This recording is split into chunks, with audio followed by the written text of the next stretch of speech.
In this video, we are going to cover security baselines for hosts. So what is a baseline? A baseline is the minimum set of specifications that are defined on a host to ensure that we have the security that we need to ensure that our assets and data are properly protected.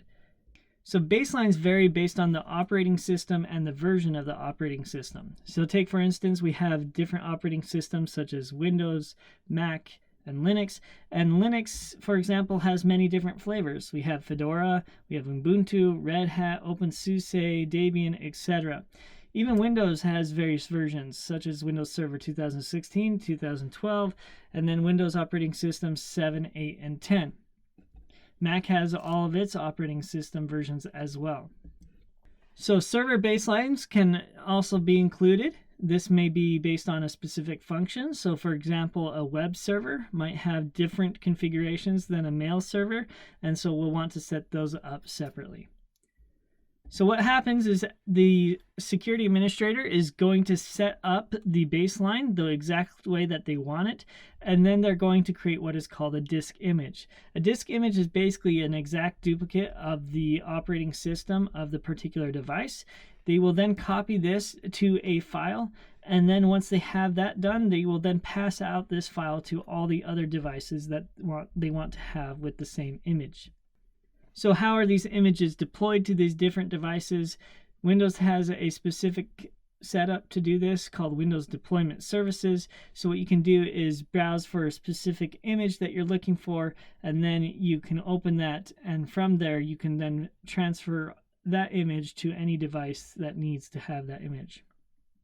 Before doing so, the security administrators are going to specify certain settings. These aren't the only settings, but for example, in Computer Management Console, we can go to the Services section and we can click on any one of these pieces to be able to disable a service, enable a service, etc., so that we can ensure that certain services are not open for users because we don't want them to access certain things or do certain things on their device, because we want to restrict what exactly they can do.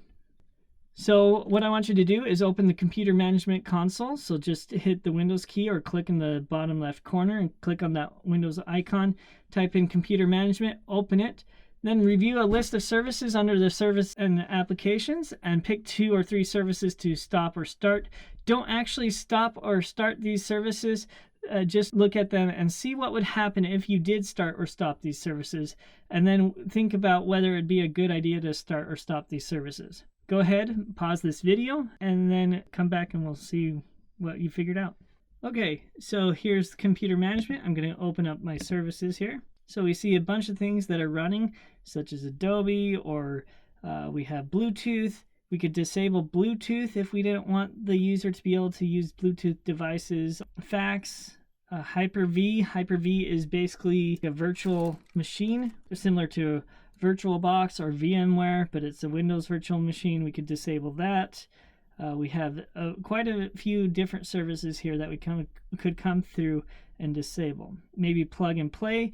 This could block USBs from being plugged in and playing and doing certain things to be able to protect our organization from either people transferring files to USB or even putting in USBs that could potentially cause damage to our device, etc.